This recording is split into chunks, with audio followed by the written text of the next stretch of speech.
Bueno chicos, yo traigo un juego.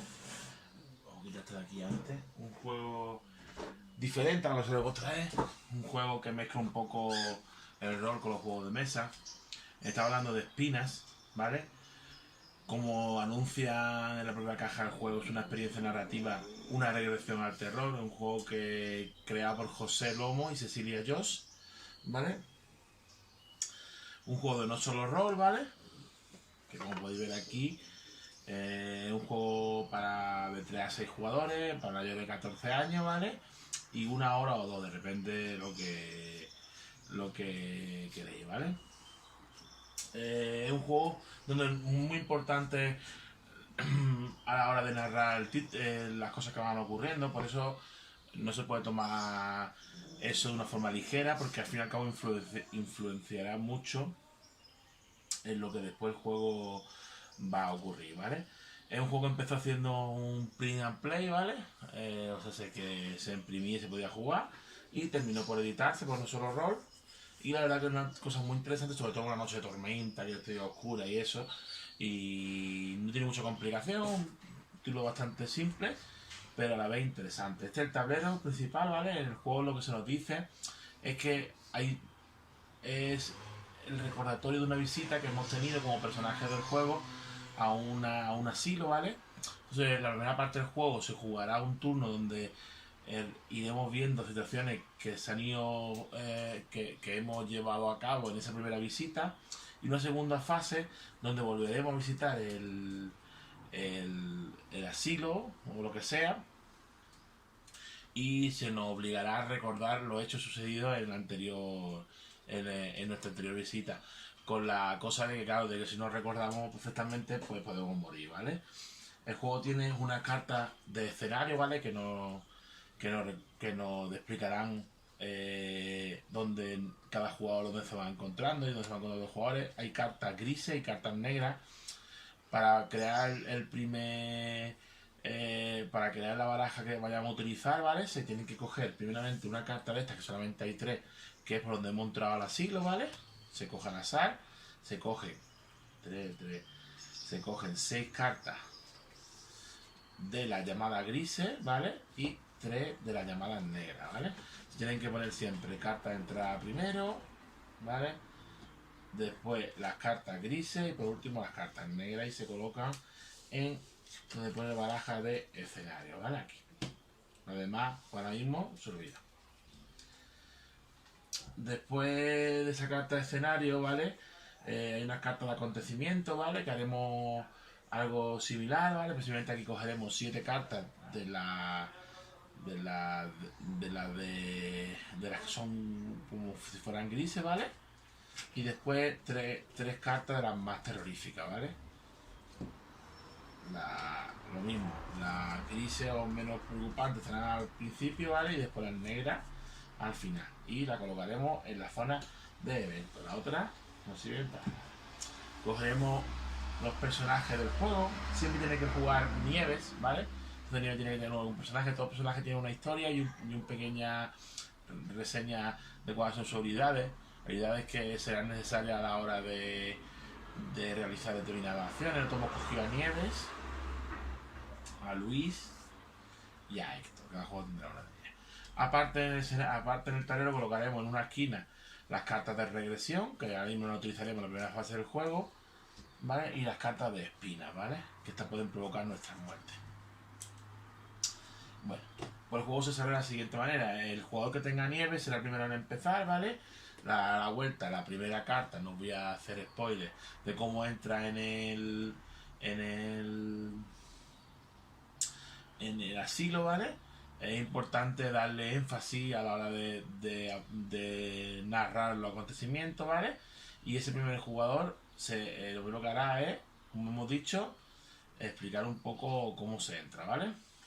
Y ahora ve, cogerá una carta de evento y también la leerá posteriormente. Esas primeras 2 cartas, ¿vale? Se colocarán, porque han ocurrido a la 1 de la tarde, ¿vale? Después, dependiendo de lo que diga la carta de evento, pasaremos el turno a otro jugador, ¿vale? Que volverá a coger una de las cartas, ¿vale?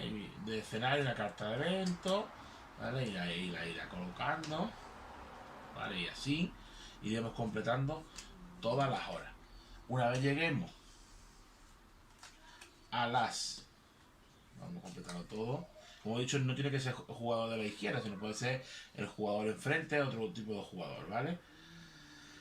Cuando lleguemos colocando 2 y cuarto, ¿vale? Cuando lleguemos a las 2 y media se complicará un poco el tema, ¿vale? Ya los escenarios serán un poco más profundos, con más oscuridad, más terroríficos, y lo que ocurre en cada uno de ellos mucho más preocupante. Es muy necesario que tengáis muy claro qué jugador es el que está leyendo la carta, el que está poniendo el tema, cuál es el enunciado del escenario, ¿vale?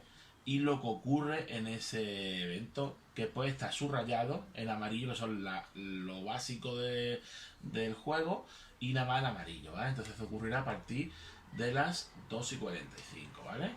Iremos haciendo así, ¿vale? Hasta que lleguemos a las 3:15 de la noche, ¿vale?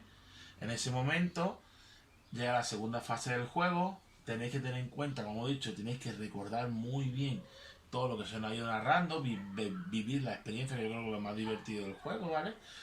Y ponemos las cartas de regresión en su zona y las cartas de espina en su zona. Y llega la segunda fase del juego. Primero cogeremos la de regresión, se nos dirá una hora, acudiremos a esa hora, en este caso se me ha dicho la 1, acudiremos a esa hora y el jugador a la izquierda del que ha relatado la primera escena, el jugador inicial, tendrá que recordar 3 cosas para que esa escena sea completa. Por un lado, tendrá que recordar el enunciado del escenario, tendrá que recordar qué jugador es el protagonista de esa escena, el que ha leído la escena, tendrá que recordar las opciones básicas de ese escenario. Si recuerda las 3 cosas, se le pondrá a ese escenario la V de visto, la V de resuelto, ¿vale?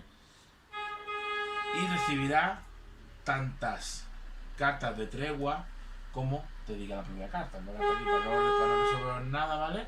Os lo voy a poner así, todas las cartas de tregua, en este caso estas no, ¿vale? Tienen aquí cuántas cartas de tregua recibiremos por resolver esa regresión. Si por ejemplo nos dice una, pues recibiremos una. Además recibimos puntos de tregua, como te hemos dicho, que son estos redondos, de supletorios, si nos acordamos de datos, los que son amarillos pero no están subrayados, datos adicionales, ¿vale?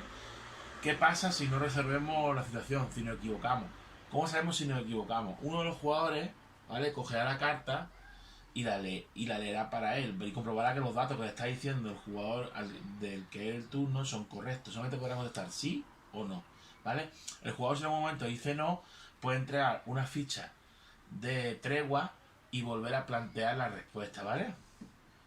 Las fichas de tregua sirven para eso, para poder ojear el escenario y así recordar un poco de qué va el evento. Y en el caso de que no resolvamos la situación, ¿vale? Y se pone la calavera aquí encima, ¿vale?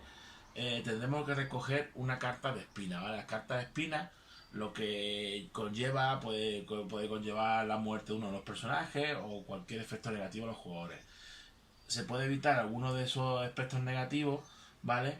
Con esta ficha de tregua. Imaginemos que hemos ido resolviendo, ¿vale? Jugador, hemos ido resolviendo los diferentes momentos y con que uno de los jugadores, esta vez no lo hemos resuelto, con que uno de los jugadores consiga sobrevivir, ¿vale? Y resolver todas las situaciones que se nos han ido poniendo durante el juego, habremos conseguido el juego. No es un juego competitivo, un juego colaborativo, donde lo importante es vivir la experiencia, es súper importante, si no el juego no tiene mucho sentido el tema de jugarlo. Y bueno, no es nada de otro mundo, tiene un precio realmente interesante, es fácil de encontrar y sobre todo apoyamos a un autor español. Espero que os haya gustado esta reseña de Espina y chicos, nos vemos en otra ocasión.